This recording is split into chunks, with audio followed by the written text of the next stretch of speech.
Welcome to Frontline, Texas. What a motley crew we have here. I'm Jack Blood, here hosting Frontline, Texas. Glad to be with you tonight here in Austin and wherever you might be watching around the world online.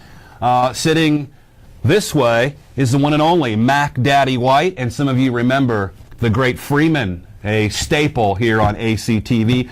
Mack White is an artist, a writer, a radio host, an actor. His comics have been published in numerous anthologies: 00 Buzz, Top Shelf, Snake Eyes, Hot Wire, the Yale. You did something for Yale, the Yale Anthology of Graphic Fiction Cartoons and Stories, Heavy Metal Magazine, Boing Boing, Details, just to name a few. The Mutant Book of the Dead on Starhead Comics, miniseries, Villa of Mysteries at Fantagraphics, my good friends up there in Seattle, Washington, the great Fantagraphics. The Bush Junta, which is just absolutely amazing, came out in the Bush years. In 2004, Bush was nice enough to give you 4 more years to keep that relevant. More material. We're waiting for the Obama version to come out. That'll be even worse.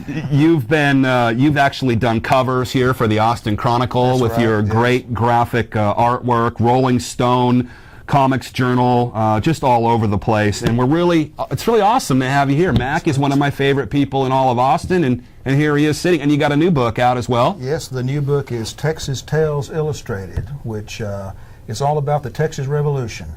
It's coming out in 2 covers. We got our Sam Houston cover and the Alamo cover. So, hold that up a little bit so people can see what a great artist you are. Right there. And this is really good for teaching kids about the Texas history and the Texas Revolution. And if you're doing it, Mack, I assume it's from a standpoint that you're probably not getting at public school.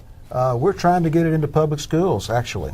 This is aimed for a 7th grade readership, but of course any age can enjoy this. But it's told in a way that would, clearly describe the Texas Revolution. Through the eyes of young people who actually lived through it. And you see some of the characters down there in that bottom portion of that one cover. One would be William Philip King, who was at 15 years old, was the youngest defender to die in the Alamo. And it tells the story also from the viewpoint of the Tejanos, Enrique Esparza, 8 years old, who went into the Alamo and was there for the entire siege. His father, Gregorio Esparza, was one of the defenders to die there, but Enrique lived through it. And so, these are all true stories told simply and with, artwork in a way that'll, I think... well, let's face it, people don't read books a lot these days, and to have it illustrated in kind of a cartoon fashion almost makes it a really easy read and great for the kids as well. We're not going to tell you to buy those because we're not allowed to, but you can go check them out and see what that's about at mackwhite.com. I didn't write this stuff down for Steve, so M-A-C-K, White, just like it's spelled, mackwhite.com, where you can see all of Mack's work. Some of it we're going to talk about tonight is you did some great illustrations about the death of John Lennon, and we're going to get to some of that because today was the big Whitney Houston funeral. Also here with us and we are in 3D as we call it, that's three-dimensional, with our good friend Freeman, who I mentioned was on cable access for a long time. Freeman, you had one of the top shows, if not the top show, here on cable access in Austin, and you're sorely missed, which I'm really glad to have you here with us today. You are the host of Freeman TV. You've been a witness to phenomenon that some men only dream of. Freeman's natural curiosity necessitated a voracious study of high weirdness, perfect for Austin, Texas. That's led you, of course, to discover the hidden code behind corporate logos, the secrets of ancient astronauts, while finding time to investigate HARP and chemtrails, something I want to talk about with you tonight. You are known, I guess, as a conspirologist.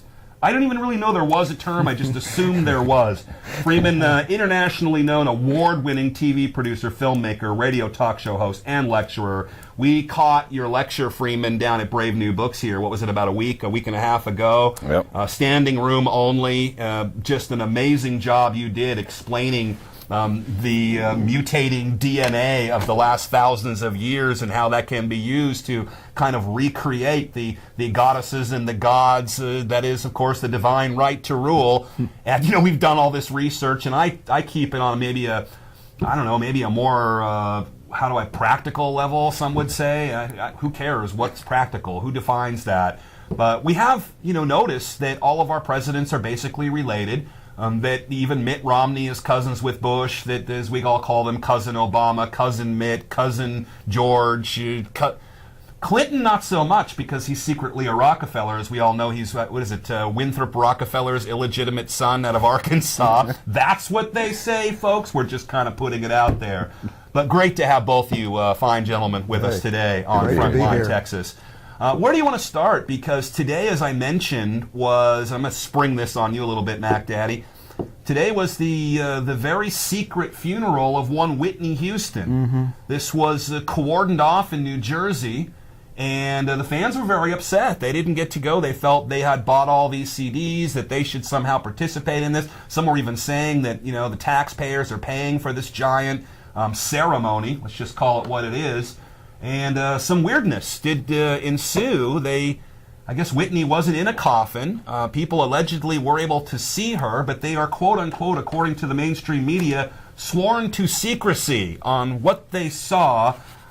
Speaking of weirdness, there has been a lot of weirdness in the Whitney Houston. The timing, very strange. A number of different coincidences. Not saying that maybe she just didn't OD, and there again is your plug for prescription drugs, I guess, folks. Dr. Drew will tell you, don't take those drugs, take Prozac if you have a problem. That's perfectly okay. But there was a lot going on, even leading up to it, and since then some have called it the sacrificing of a legend. I think that it doesn't take a brain surgeon to figure out that she's worth more dead than alive, so if you wanted a motive, there is one. Amy Winehouse, Kurt Cobain, who we knew personally, who was going to go in a completely different direction, a non-commercial direction, which had to scare the poop out of Geffen Records. Geffen, as you know, Mac, involved with the John Lennon killing as well. So a lot of this all ties in. Mm-hmm. But let me start with you, Freeman. Give people kind of a rundown on what do you think about the Whitney Houston death and this funeral today and everything that goes with it. Well, it's really bizarre because I was covering Anna Nicole, Britney, and Mind Control last time I was in these studios with Corey Cordes. And it's like I've come around to this cycle again. Now we're to Madonna, Nicki Minaj, and Mind Control. And when we see this Whitney Houston, now what had occurred is right at the time of what is known as the Imbolc ritual, is a ritual back to the goddess Bridget, who was the wet nurse of Jesus and known as the light bringer, or kind of a Luciferian feminine. So at the time of the Bridget ritual, the Imbolc ritual, we had Madonna at this massive ritual at the Super Bowl, which played right into my hands because she hit on all the different symbolism I always cover, and it was, it was a blatant ritual going on at the Super Bowl, which she said was the Holy of Holies, and had to give a 13-minute sermon. Well, hold on, let me stop you there, because this is really another kind of a weird coincidence, because Whitney Houston is known most, I think, for her rendition of the Star-Spangled Banner at the Super Bowl in 1991, Super Bowl 25, of which we had just started the Iraq War, the Gulf War I. And a lot of people, they say, were very nervous about her singing this, and she had brought everybody together, quote unquote. So they had used her, at least in that circumstance, to create this patriotic fervor in America to back George Bush I's war in Babylon or in Iraq. So go ahead and pick it up. You can ignore that statement if you want. It's a consistent theme. We had the wardrobe malfunction of Janet Jackson with Justin Timberlake, where she bared her breast at the Super Bowl.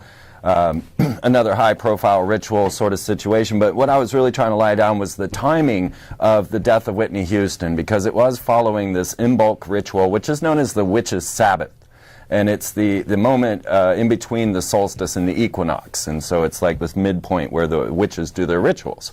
So then we have Madonna with her full-on ritual going on with this situation. But then her being St. Bridget, being the goddess Bridget, being the goddess of water and hills, we find that at the Whitney Houston death, as strange as this may sound, the night before Whitney Houston's death, Bobby Christina, her daughter, was found drowning in that same bathtub on alcohol and prescription drugs.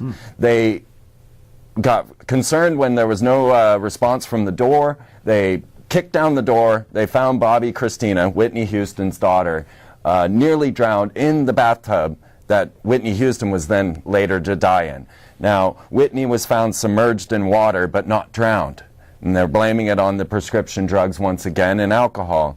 So when Bobby Christina, her daughter, wanted to witness and see her mother, one last time, they wouldn't allow her. She had a massive anxiety attack, and they took her to the hospital again. So Bobby Christina was brought to Sinai Cedar twice that weekend, and in between these two trips, her mother died, right? In the same bathtub, underwater, which are all symbolic of this goddess Bridget and the hills, and they were, of course, in the Beverly Hills Hilton. And now the curious thing about that is that Whitney Houston died at 3:55 p.m. and a party was scheduled by Clive Davis. That's 13, if anybody's adding up the numbers. That's right. Clive Davis is one that consistently throws the pre-Grammy party at these events. And they knew Whitney had died, but Clive Davis demanded, according to sources in the news, saying that he demanded that they keep Whitney's body in the room above them, in a separate room, in a different room. He disallowed them to move the body out of the hotel until the party was over. Now, and Freeman, a lot of the people, I saw Tom Hanks and others, a super star-studded event at the Beverly Hills Hotel where I've actually been before, and they were all very confused about to why this was going on while she was upstairs, why they were celebrating her mentor, Clive Davis, which I guess we could get into him a little bit. So this is all stuff that the news didn't cover. You didn't hear any of this on the news, but this is all highly documented. And I guess we should say, and Mack, you've studied this a little bit too, that we know that the elites have a very peculiar way of worshiping the universe. They have really carried these kind of ancient occult rituals within their families. Not all of them, but many of them, and certainly some of the most powerful ones. So this is, I guess, why we're talking about it as kind of a news story, that this is certainly relevant. And of course, when you get into your work at freemantv.com, you'll see the symbolism that's really all around us. Have you ever seen that movie They Live, where you got to have the glasses on and then you see the billboard just says obey instead of buy Coke or something, it really is all around us. And then when you begin to, I guess they say take the red pill, reference to the Matrix, or you begin to wake up, you start to notice this stuff everywhere. And then you begin to ask yourself, well, why is this happening? And what is really behind it? And Freeman, you get into that quite a bit. I also want to add, before we go to you, Mack, and get your opinion on this, and then back to Freeman for some more, there was an interesting scene in the movie The Devil's Advocate, which is about Al Pacino is the devil, and Keanu Reeves is his son, which he doesn't know it's his son. And this is, again, something that's very continuous within the elites. Of course, now there's DNA and there's other ways to create offspring that they don't have, but they watch over these people, even though, like, again, getting back to Bill Clinton, Rockefeller, they kind of watch over and guide their careers from afar. And that's kind of what this movie was about. And in the movie, Charlize Theron has a kind of ritual bathtub death scene of her own, which seems somewhat reminiscent of what we're talking about here. Mack, I'm throwing you into all of this, but I know you did a great piece on John Lennon that people can see on your site at mackwhite.com, and so it isn't out of the question that somebody that is a legend, somebody that's this serious, could be killed, could be sacrificed, or just plain murdered for money and for greed. Yes. What is your opinion on what you're hearing Freeman say, and where we're going with this Whitney Houston thing? Well, I don't know as much about the occult angle. I know that those kinds of questions were raised around Princess Diana's death because, for instance, her accident, if it was an accident, occurred at this bridge that I think translates into English as the Bridge of Souls, and it has all of this significance as being, I think, in olden times, a place of sacrifice. For Diana. Yes, Bridge. that was it, Ponte de Lama. But there also was a practical angle there because Diana was a problem for the British royal family. And one other angle there that was talked about a lot at the time was that being of the House of Stuart, she would have been a more rightful heir to the throne than any of the Windsors. Uh-oh. And so, those bloodlines, we understand, are taken seriously by the people that, that are of the bloodlines. That shouldn't be shocking when we're talking about the Queen of England and the House of Windsor. I mean, I think it's a little more shocking when you look at the American establishment or the elites around the world, that people maybe, they don't do that anymore. Well, I'm sorry to break it to you folks. They do. And that Point de Alma tunnel certainly was where she met her end on, what was it, Freeman? You remember the 13th pole? 13th pole, yep, which was an ancient ritual site of Diana. That's right. These are just coincidences, though, folks. The same thing when we're talking about Princess Diana, how all of these security cameras went on the fritz just as they were going through that tunnel. And she was certainly a problem. And if you look now, it's interesting, and we do know that for people that are into global warming and these kinds of issues, the figurehead of this, at least behind the scenes, is her father-in-law, Prince Philip. I guess we don't want to get into the dead bodies they've been finding over at the Buckingham Palace recently. Yeah. There's that, I guess. Prince Charles, these are the guys that are head of the World Wildlife Fund and fund covertly sometimes groups like the Sierra Club and others. And what's interesting is that since Diana's been gone a certain amount of time, Prince Charles is really gaining in popularity, whereas before, and I guess we're digressing a little bit here, but it's just interesting to think about, whereas before Diana was overshadowing him, and most people were very upset with him and didn't like him, and he was very unpopular. So some of his popularity has come back, and this has enabled them to move forward with their causes. As we know, Prince Philip said in his book, If I Was an Animal, that he'd like to come back as a deadly disease to kill off 80 to 90% of the planet. He says that, not me, and I don't know, I guess we can take it seriously or not. What does that tell you about their motives, Well, that they like us as long as we obey, and if there's too many of us, they have a hard time getting us to obey, which sets up things like the security industrial complex industry and many other industries as well. So, but let's stay on the subject of Whitney, of Madonna, of Nicki Minaj, of Lady Gaga, because it's so rare that I get you here, Freeman. Let me have you expand then. So we've talked about this. Bobby Christina almost died in that bathtub the night before. That Clive Davis, and feel free to elaborate on who he might be, has this star-studded event just below where the dead body of this legend is. And I'd like you to maybe add to that and pick it up from there, if you would. Well, I know that Clive Davis was the head of Arista Records, which is the record company that Whitney Houston was under. As far as getting deeper into that story, it's hard to say much more than how strange all of that was. The fact that who gets into the bathtub with these prescription drugs and goes in, and then after your daughter just nearly drowned in there, it's just too much. But it really started way back with Beyonce and her faked pregnancy. So let's start there, because she came out saying she was pregnant, and then you couldn't see anything. She had this crazy baby bump flip fold. Have you heard about this? I did see that. Okay, on the Australian TV network, where you could see that it really looked like a prosthetic baby.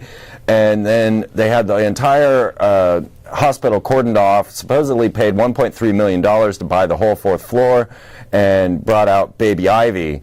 And many are saying that perhaps she had a surrogate mother. And this is part of our new program. Michael Jackson's kids, we don't even know who the parents are. He's another one that, could have ever been ritually sacrificed. I mean, his brother and sister certainly believe that the Illuminati took him out. Well, there was a guy that's convicted for murder, in his murder, the doctor, who I think most likely was a patsy in this, but in this case, we have somebody convicted of murdering Michael Jackson. Right. So it's not too far out to say there was some foul play going on there. But yeah, the other guy was worth more dead than alive. He had a big tour, and there's no way he's like Elvis. These guys, there's no way they could have done it. There's no way Whitney Houston, in her condition, if you looked at some of the YouTubes, was going to sell any more records. She had blown her voice out. And speaking of pregnancy, I got to say, in the last several videos we saw her, she looked like she had a bump of some kind. And I don't know if she just wasn't taking care of herself, but she was always really, really skinny, man. And there was something going on there, just as a casual observer. You got me thinking of how they've now sold Michael Jackson off to Cirque du Soleil. And now they're doing the immortal, right?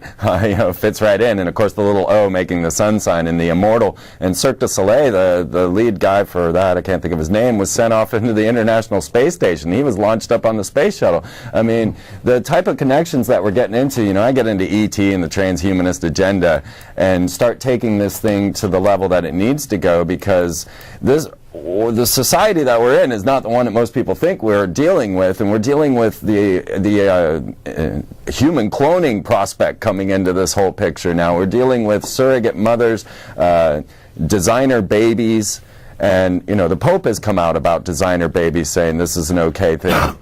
So we're watching the whole transformation of America into some sort of transhumanist agenda, and as you were saying, the bloodlines, we find that Brittany's related to McCain, that Dick Cheney and Angelina Jolie's related to Hillary, Barack Obama's related to Brad Pitt. The storyline goes on and on. Look just into the Brewster bloodline. Remember Brewster's Millions? There's actually a pilgrim named Brewster, and you'll find a list from presidents to the Rockefellers to famous actors like Richard Gere and John Lithgow, and they're all tied into this bloodline. Now I know people are going to say, Freeman, we're all cousins and we're all related. Not like that, we're not. I'm not. I can tell you that right now. So we have to take these things into consideration, and it begins, the more you kind of go down this rabbit hole, the more it kind of looks like these people are guided and chosen right from the very beginning. I mean, some people, it's very obvious, that, well, their parents were famous, or their parents were big, like the Penn, Sean Penn, for instance, who did marry Madonna at one time, and they were very powerful in Hollywood at the time, and we could just kind of go down a list like that of some very obvious things, and it's kind of like, well, they push this myth that anybody in this country could grow up and be president, for instance. Exactly. Well, you better check your bloodline first, because we've found, and again, you're welcome, this is mainstream genealogy here. You're welcome to do your homework and see that that's true. So maybe we can't all just be president. Obama, the first alleged black president, as we know, cousins with Dick Cheney and Bush, they even talk about it themselves, joke about it. Yep. He's the black sheep of the family, as they say. How much change are we really getting when these people are actually cousins? But when you get into the DNA stuff, Mack, I'd like to get you to comment on this too. Designer children, let's just call them what they are, designer slaves. Yeah. Because they have done extensive DNA research now where they can manipulate the fear gene. In other words, you'll never be afraid of anything, or you'll be afraid of anything, or with certain binary extra curricular things that could happen in your life, you might all of a sudden be afraid or not afraid, or they can figure out through your DNA, allegedly, this is what they say in mainstream media, your political persuasion, or will you be somebody who will buck systems? They have this thing called the children of the new earth, or indigo children, and would you somehow be evolved through our computer age to not want to go along with everything and just be a good politically correct person in the world? And we have to understand above all else that if they lose control of us, and we see little signs of this with Occupy and Tea Party and the phony or non-phony Arab Springs, but people generally, though they're being kind of led by a carrot, they're getting pretty sick of it, and people do want change, and they do want a fair world, and they do want a world without bombs falling on them the second they don't hand over all their oil or water or uranium or whatever it is, So if they can engineer us to be better behaved and better worker bees and better drones, folks, this is all in the news, would they? See, and this is always the question. If they could, would they? Absolutely. And my answer is always yes. Yeah. Matt, go ahead on that. Well, it's suggestive of Brave New World stuff, and the idea of creating a slave class that is biologically programmed to be slaves. That's not at all far-fetched. That's the sort of thing that Aldous Huxley was talking about decades ago. And control through drugs, but I think it's gone far beyond that, simply drugs, right down to the DNA. And the bottom line is they're doing that kind of research, and they wouldn't do that kind of research if they didn't plan to use it. So, Michael Jackson telling kind of like what George Carlin was saying before he went down. Yep. They own you. Yeah. Getting out and saying, look, you know, you got to stop what you're doing. And what was the song he had that kind of spoke to the world? They don't care about us. They don't care about us. Yeah. And he was beginning to tell some of the secrets inside the record companies. What's interesting is I saw Chaka Khan, the artist Chaka Khan, talking about Whitney's death on the CIANN News Network. And yeah, look up Operation Mockingbird, folks. It might be helpful. And what she said is, and I thought it was really stood out, kind of gave me the creeps when I heard Chaka Khan say this.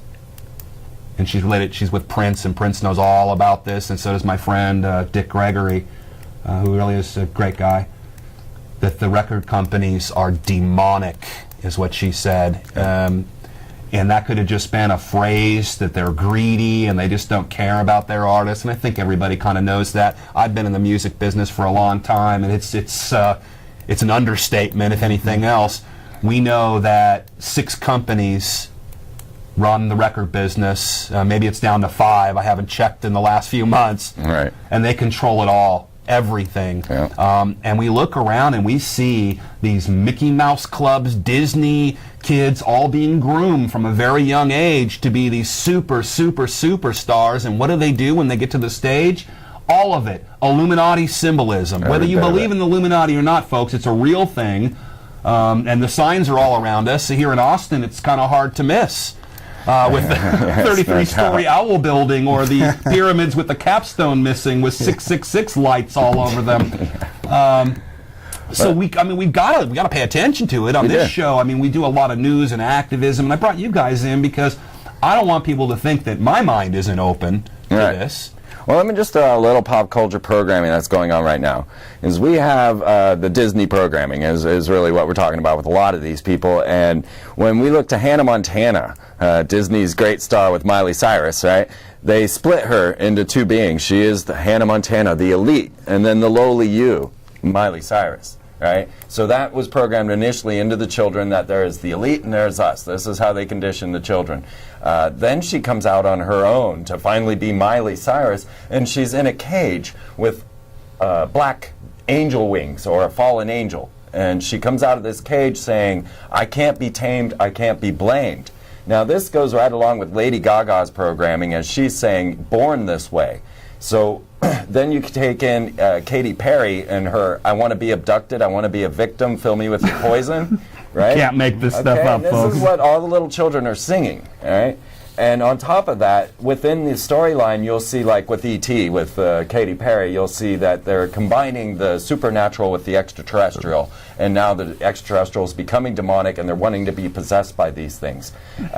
She says it's in her DNA, you can't change this. Miley Cyrus says it's in her DNA that you can't blame her for anything. And that is the hellion programming, the brat programming, to bring about what I call the satanification of America. So on one level, we're all becoming very satanic in our own belief systems and how we see the world and how we structure ourselves in it. But on the other level, the Muslims and hardcore Christians and other nations are looking over at the satanic nation known as America, where we're performing blood rituals with Lady Gaga and American Idol. Or that's the city on the hill that Reagan was talking about, I guess, right? Kind of hard not to notice it, and it really doesn't do well to represent us, especially when we're dropping space bombs on these people. With the X-37B and the HTV-2, yeah.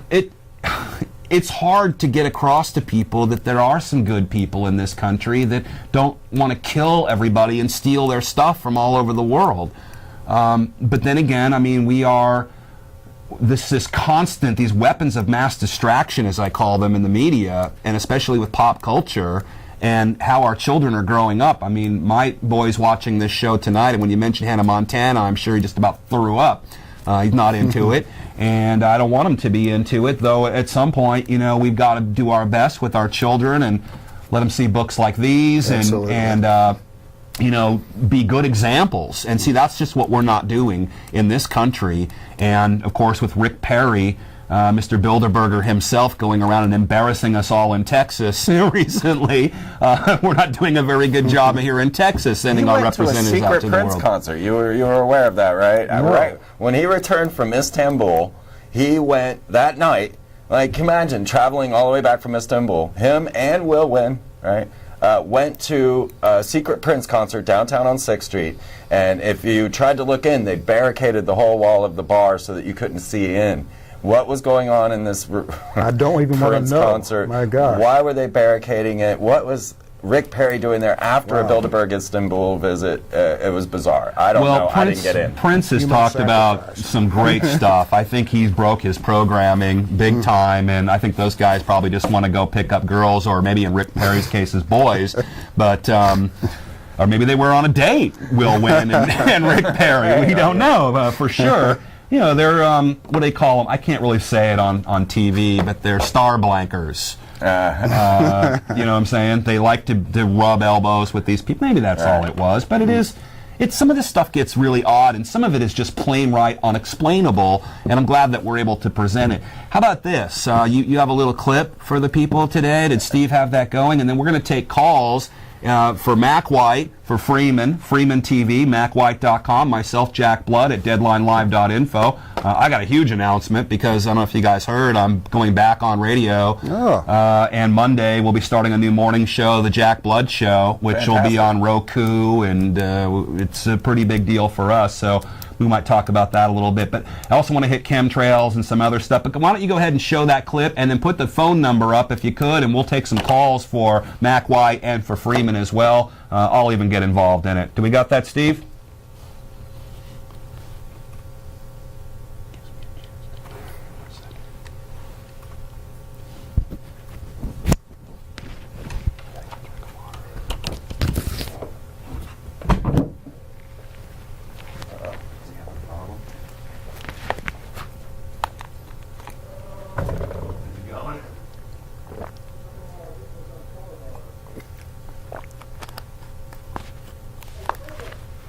Yeah, it's correct, if you can hear it. It's wonderful to have digital sex on computer, to use electronic drugs to resolve problems. Many things are coming, and old people cannot adapt. They will just die and be replaced by you. Soon you will see human beings improve genetically. Like we can make genetically modified food for better, not for worse. We will be able to make also human beings better than they are today. Unethical, I don't know what it is. The problem is to give to all humanity medicine and a better future through cloning. And the best of all, eternal life. Because you students, young people who are looking at me now, you may, maybe, never die. A cult leader from Quebec was questioned by members of the U.S. Congress today as they grapple with the moral and ethical issues surrounding human cloning. The witness, known as Rael, believes humans were created from the DNA of aliens. But he was invited to testify because, along with his bizarre beliefs, he also claims he has the technology to clone a human being. As Adrian Arsenault reports, he says he's ready to use it. We will have eternal life. You can have eternal life. If cloning is allowed, and it's very important not to block it. What if it doesn't work, though? It will work. Maybe, and that's the problem. U.S. lawmakers are now scrambling to catch up with the science. Please rise and raise your right hand. Assembling an eclectic group of bioethicists, animal cloning experts, and the controversial, asking, should human cloning be banned? Those that say ban it, those would not be the Neil Armstrongs that would fly us to the moon. Dr. Zappos says he has a list of 700 people who've signed up. Rael can do one better. Says he and his 55,000 UFO-believing followers have a secret lab, a stockpile of money, and the remains of a 10-month-old baby whose parents want to clone. It will be done anyway, somewhere, someday, as, thankfully, nothing can stop science. I'm very, very pleased to announce that the first baby clone is born. She was born yesterday at 11:55 a.m. in the country where she was born. So this will not give you more details about the location. She's fine. We call her Eve.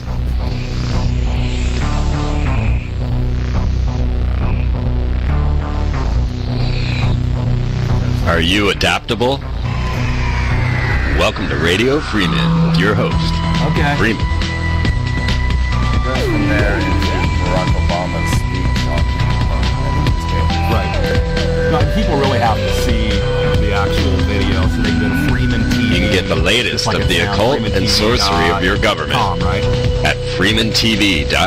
Perfect. All right, Steve.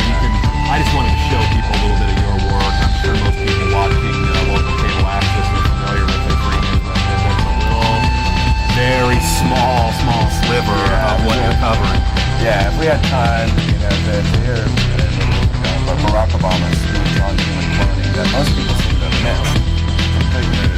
Today, with the executive order I am about to sign, we will bring the change that so many scientists and researchers, doctors and innovators, patients and loved ones have hoped for and fought for these past 8 years. We will lift the ban on federal funding for promising embryonic stem cell research.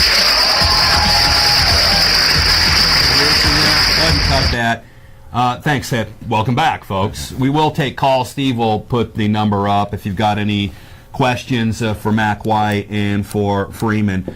Guys, you want to move a little bit here? Anything, Mack, you're in here with us. You took the time to come in. Anything you want to just throw in or anything you want to get to that we can all cover? Anything, or just want to go with our news here? Well, I'll tell you, I've been watching this Occupy movement for a few months. We all have. And it's been interesting to see how this has evolved. And one thing I've noticed is that recently there have been some difference of opinion reported within the Occupy movement as to how peaceful they might continue to be, and that's kind of a worrying thing. I believe that the hope was that this would continue to be a peaceful movement, and let's hope that it does. But this is a kind of a question that has come up previously with movements. Is people get frustrated, and should we try more forceful methods? Well, and they have provocateurs that will come in. If they remain peaceful, you can pretty much bet on the fact that somebody will go in there dressed as an occupier. Mm-hmm. And we're seeing some of that maybe, because there was a recent incident in New York with the original Wall Street group, where one of the live streamers, Tim Pool, who became something of an underground celebrity with his live streaming there at Occupy Wall Street, encountered a group of masked anarchists who were attempting to vandalize a cop car. And he's there with his camera, and so they beat him up, basically. And this was reported over the past couple of weeks in the alternative media. And it reflects this this concern, and you're seeing this especially in Occupy Oakland, where they have had some terrible encounters with an out of control police force, and people are naturally frustrated. But there have been allegations that there could be some infiltrators here, and for instance, when after the last big mass arrest there, where they corralled these people, hundreds of them, and told them that they needed to disperse, but they were surrounded, so they couldn't disperse, and so the cops moved in, and there was massive police brutality and so forth. But the next day in the newspaper, what you see across the country and front pages everywhere was one photo, which was of a couple of guys burning the American flag. And that was supposed to represent what happened. And in fact, most of your people involved there in Oakland said those guys didn't represent us. And why couldn't they had a lot of anti-Semitic stuff as well with people that just came out of nowhere and started doing interviews with the media talking about the Jews this or the Jews that. No matter what you think about that, folks, it's not really good for your movement, certainly. If and it's classic COINTELPRO. Yeah, exactly. So we expected that might happen, and so it's something to watch out for. That this COINTELPRO didn't go away. No, it didn't. They've gotten a little more sophisticated. It's a tried and true technique. You infiltrate or you discredit by association. We're seeing all kinds of smear attacks, for instance, against Ron Paul. Very flimsy evidence, he might be photographed somewhere with this Stormfront guy, Don Black, that doesn't mean that I they're take connected. a lot of pictures with people. Yeah, I don't get a you know, resume or do a background check exactly. on them before You I could, do, and- right, Freeman? Yeah, absolutely. But this sort of thing is being used, and of course it is classic dirty tricks, classic COINTELPRO, and what have you. The other thing that I'm noticing recently is anonymous, which it's anonymous. It's anonymous. So who is it, and which anonymous are you talking about? One thing people talked a lot about, it is still in the news once in a while when they refer to the big attack by Anonymous on Stratfor, which is this private intelligence agency based here in Austin. But one story that doesn't seem to get mentioned is that Anonymous disavowed it. They say that this was somebody else that was, operating under the Anonymous. That totally looked like a false flag to me. Yeah. I mean, so what would be the motive for that? Because Stratfor is supposed to be the guys that protect you and that make your identification and everything secure. By them not being secure and hackable, it certainly opens the door to, well, even Stratfor's hacked. So we need tougher cyber crime laws, which is certainly what Jay Rockefeller and the Obama crew and everybody else is working on. And right they've now. been predicting for years there's going to be cyber warfare. You've got to watch out for these hacktivists. And now, look, it's Cyber happening. 9/11. And just this past week, there was a series of attacks, hackings of different government agencies' websites. The CIA, repeatedly, their website went down. At the end of the week, a statement comes out from Anonymous disavowing that, or apologizing, saying that an element within Anonymous was responsible for it, that they didn't agree with it, and they essentially apologized for it. Now, this shows some real problems there with the whole hacktivist scene. And again, anything that's anonymous, well, that could be anybody. So that's of concern too. And the more that that anonymous in the public eye is identified with the Occupy movement, well, the more that people out there in the public, they begin to associate the Occupy movement with hacktivists and with cyber warfare and with something bad.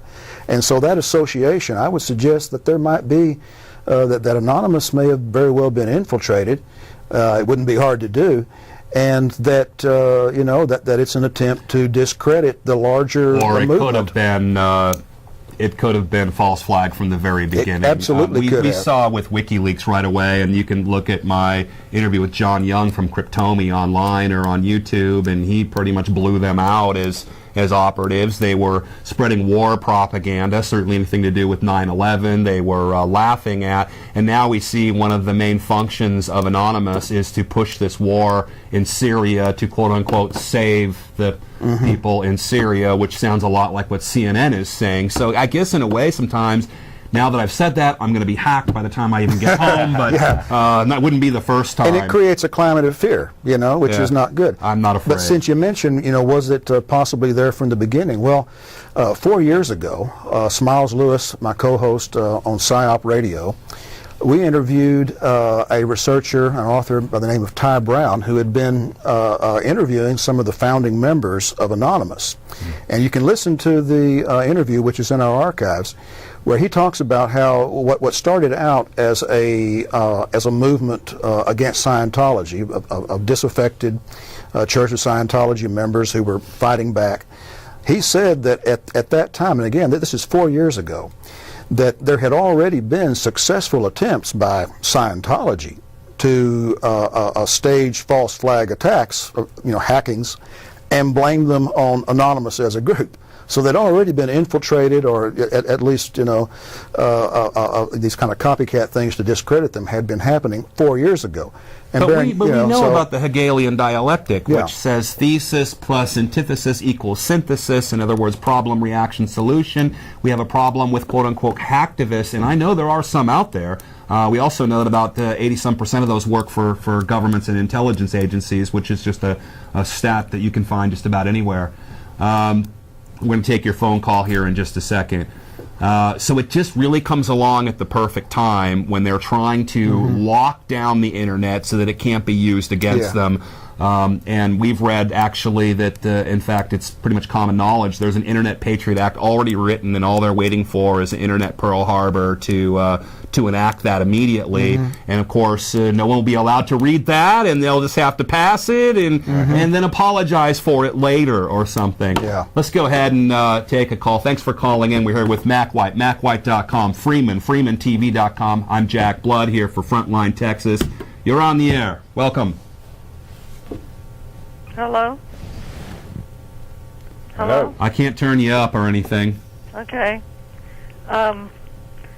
You know, the Republicans are determined to destroy our safety net, and Obama is determined to destroy the Bill of Rights and Constitution. Why should I even vote?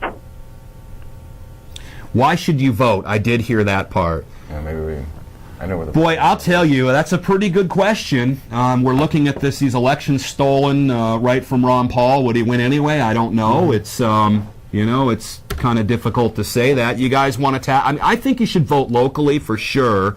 Is it really that hard to vote? Now, when they have this kind of e-verify thing for voting, they're probably going to have to count me out of that one. And I think that's probably part of what they're doing. But Right. this whole mess of this GOP primary election, I think, is really just to get people to think, just as this caller just said. They want to get all the people that really care to go, well, why should I even bother? When the people that are super brainwashed are going to go vote for the candidate A or candidate B, and both of them have the same puppet master. You guys want to tackle that real quick? To create a sense of futility would be a logical motive there, and so what I would say is don't give in to that futility. Go out and vote anyway. Vote for your city council. Vote for the local stuff for sure. Definitely. This is something I've been talking about since Bill Clinton was brought before on the Monica Lewinsky scandal. He's brought out on a sexual extramarital affair, which most of us consider a non-crime, and then impeached. And I said, this was an attack on us. This was an attack on the people. They're going to take down this man of the people, saxophone playing Bill Clinton, and they're going to force in a tyrant. And I said this, and then when I heard the rumblings of W, which was code for 66, Phillips, and all of the fallen angel stuff. Remember the 99% upside down is okay. So I said they were going to force 60 W in there.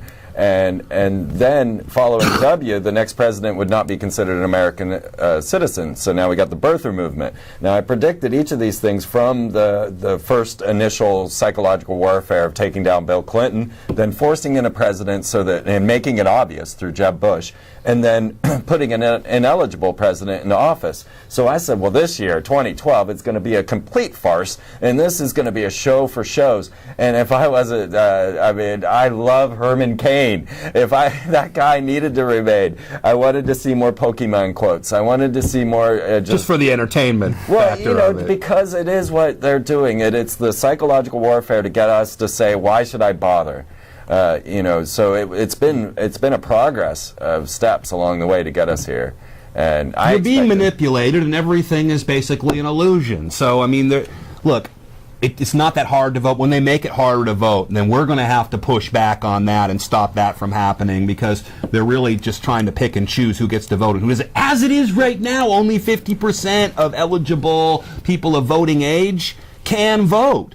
So when are voting. So only 50% of the population is actually voting, and then 26% of the population gets to choose who the leader of the free world. I'm sorry, something stuck in my throat there. They're not really making any decisions, but I'll leave that up to you to decide. But you're right. It's whoever all dropped in, go ahead and try to call back here. I did want to say this. Poppy Bush endorsed Mitt Romney. Mitt Romney is cousins with Obama, and I believe he is, just like John Kerry, purposely throwing this election to give Obama the 4 more years to get a little farther through the agenda, and then by that time, you'll elect Jeb Bush, who is right in there. They're going and visiting. We've got pictures. Look it up online, folks. Poppy Bush and Jeb Bush doing secret little visits to Obama's White House in the dark of night. So something is up there. That's what I think. You're on Frontline, Texas, with Mack White and Freeman and Jack Blood. Thanks for calling in. Talk loud if you can, please. Are you talking? Can you hear him? That person's really quiet. I mean, I had to just barely hear the last caller. Yeah, I want to thank Virginia for calling in. That was Virginia? Yeah. Yes, Virginia, there is a Santa Claus. Don't. My boy's watching. We don't want to. Are you there, caller? Going, and gone. Are you there now? Caller. I made my first comedy with that device. I can't even drop it now, right? Exactly. There he is. All right, sorry, folks. Next week we'll try to do better.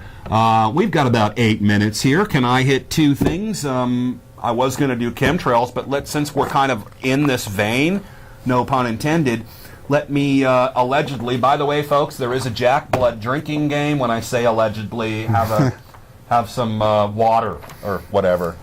That's what people play on my radio show. And you have to do it for me because I'm not only on TV, but I'm driving. And this town, don't have one beer and get in your car. You will be sorry. It's about $10,000 to defend yourself and get your innocence proclaimed. So boy, it's a money-making scam. It is unbelievable.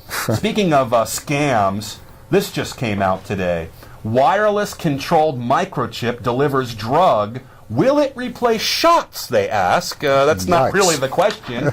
I don't know if Steve can focus in on this, but this is how it works. You've got your receiver, you've got your wireless remote control, and then you've got your microchip. You put that inside the person, and then the drugs are administered through the wireless technology. Oh, boy. I'm just wondering how something like this could be misused, and maybe why it was invented. DARPA's fingerprints I wrote here.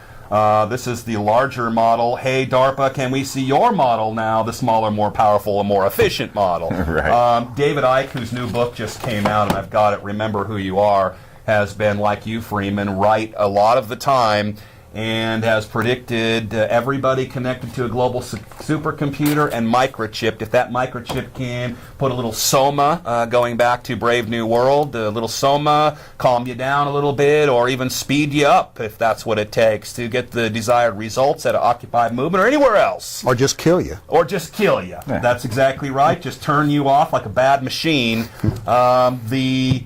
Talk about the military-industrial complex, security-industrial complex, the possibilities of misuse for this thing, astronomical. Oh, astronomical. Yeah, terrible. Would you take one? I mean, you're sick. No, I don't go to doctors anyway. I don't care. You get sick myself. Yeah, exactly.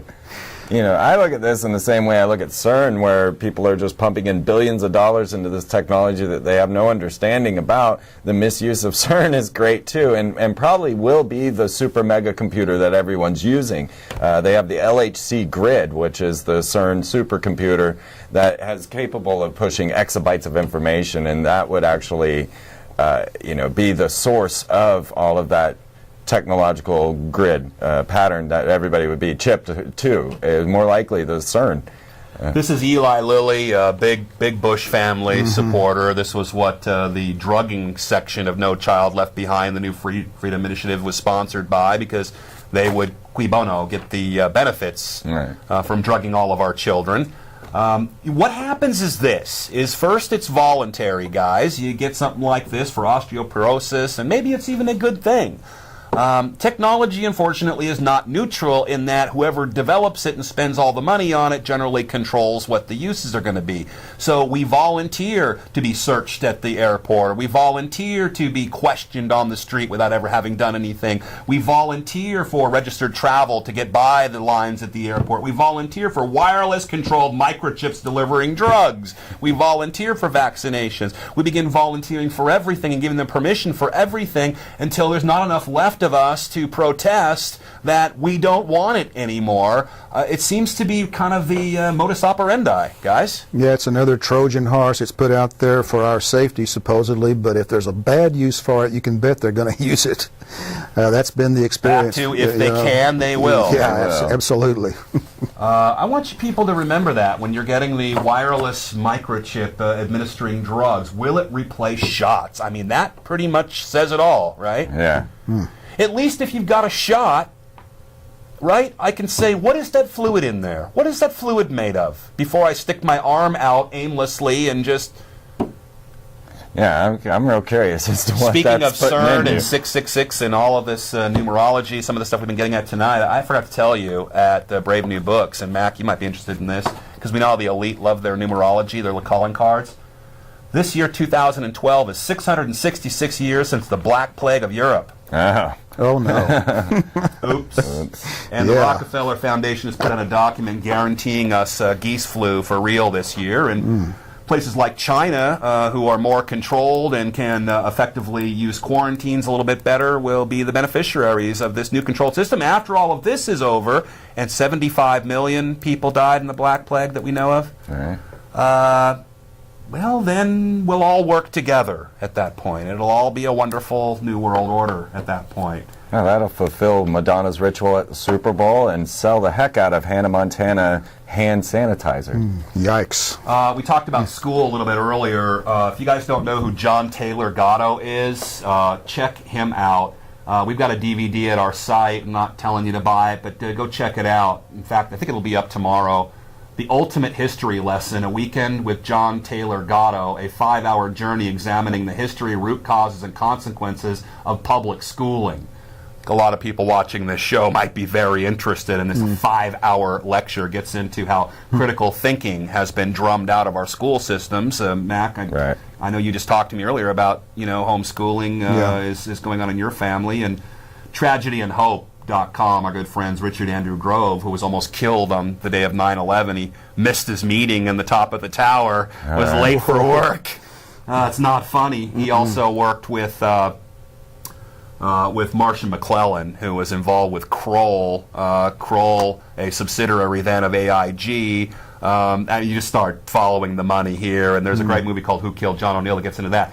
John Taylor Gatto, the DVD series, you can get that at deadlinelive.info for free, maybe, or I don't know. You'll have to figure it out. Remember Who You Are, the new David Icke book, is out.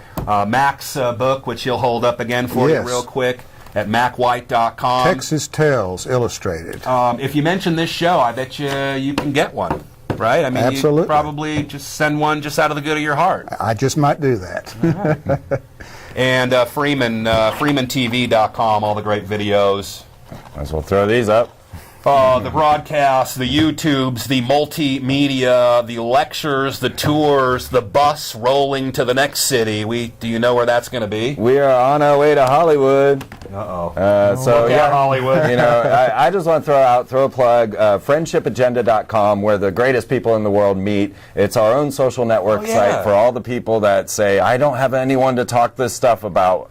It's a Facebook for cool people that doesn't track you and turn you into the CIA. Well, I can't guarantee any of that, but friendshipagenda.com is awesome, and we're actually bringing it to life in our school bus by traveling around, meeting all the friends, and creating a wake of friendship in our path.